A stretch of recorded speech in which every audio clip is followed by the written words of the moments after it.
નમસ્કાર મિત્રો, આજે આપણે બનાવીશું સીતાફળ બાસુંદી। બહુ ટેસ્ટી, બહુ જ ફાઇન બને છે, એકવાર ટ્રાય જરૂર કરજો। અહીંયા એક કડાઈ લઈ લીધી છે, એમાં ફૂલ ફેટ મિલ્ક લીધું છે મેં 500 ml, એટલે કે એક કોથળી।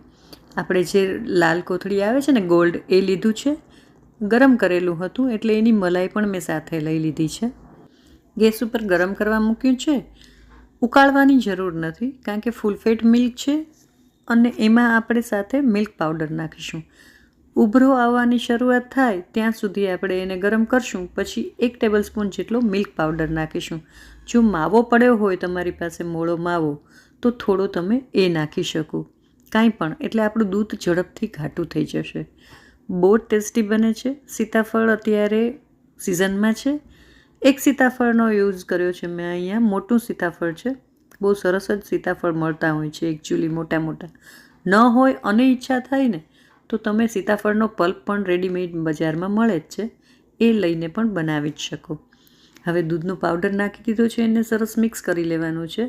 ગાંઠા ન પડે, આમ તો પડતા જ નથી હોતા, એનું ધ્યાન રાખવાનું છે। એ નાખી હવે ગળપણ માટે તમે શુગર લઈ શકો। મારી પાસે મિલ્કમેડ પડ્યું હતું એટલે મેં એ નાખી દીધું છે। 1 થી 2 ટેબલસ્પૂન જેટલું મિલ્કમેડ આમાં ઉમેરીશ, કારણ કે સીતાફળ પોતે પણ બહુ સ્વીટ હોય, એટલે ધ્યાન રાખીને જેને જેટલું ગળ્યું ભાવતું હોય એ રીતે આપણે આમાં કન્ડેન્સ મિલ્ક ઉમેરવાનું છે। અડધી ચમચી અહીંયા એલચીને મેં અધકચરી ખાંડી નાખી છે અને એ હું ઉમેરી દઈશ। કેસર તમારે ઉમેરવું હોય તો એ પણ અત્યારે તમે ઉમેરી શકો છો। પછી આપણે ડ્રાય ફ્રૂટ્સ ઉમેરવાના છે શ્રદ્ધાનુસાર, તમને જેટલા ગમે અને જે પણ ડ્રાય ફ્રૂટ્સ ઉમેરવા હોય એ ઉમેરી શકાય। મેં અહીંયા અખરોટ, બદામ, કાજુ અને પિસ્તા લીધા છે। એને હું મિક્સીના જારમાં નાખી અને પીસી લઈશ, પછી એ ઉમેરશું। મલાઈ નાખી છે એટલે તમે જોઈ શકો છો કે બાસુંદીમાં એકદમ સરસ લચ્છા પણ પડે છે। સાઈડમાં પણ જે મલાઈ જામતી જાય એ આપણે સાઈડને સ્ક્રેપ કરતી જવાનું છે। એકદમ સરસ લચ્છાદાર બાસુંદી આ રેડી થાય છે।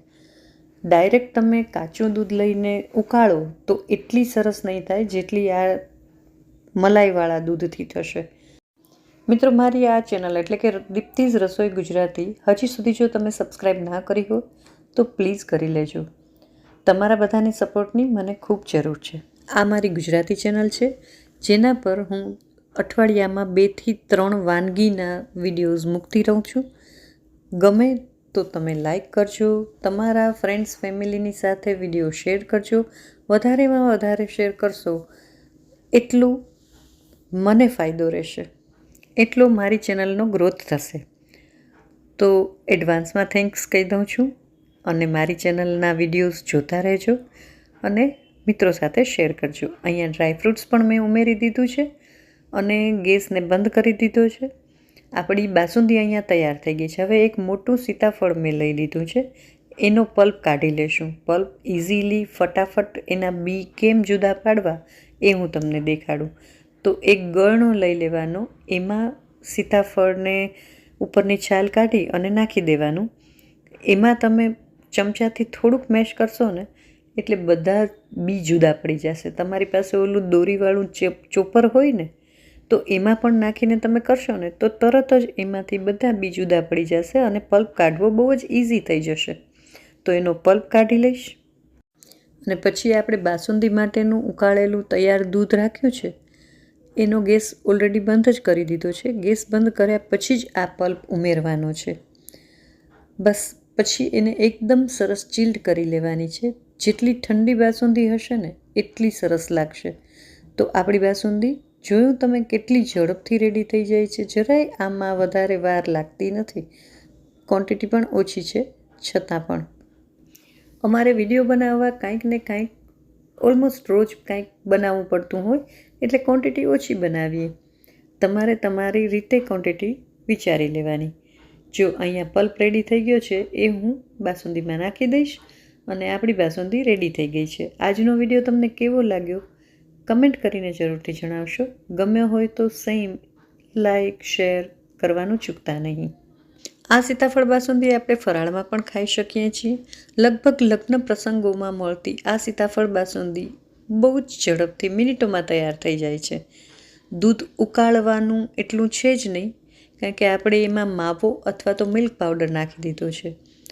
તો છે ને એકદમ રસપ્રદ રસીલી બાસુંદી. ચાલો ત્યારે આજના વિડીયોમાં ફક્ત આટલું. નવા વિડીયોમાં નવા સબ્જેક્ટ સાથે ફરીથી મળીશું. ત્યાં સુધી મારી રેસિપીઝ જોતા રહો અને વિડીયોને ગમે તો લાઈક અને શેર જરૂર કરતા રહો. રેસિપી કેવી લાગી કમેન્ટ કરીને જરૂરથી જણાવશો. ખાઓ પીઓ મજા કરો. ચાલો ત્યારે બાય બાય.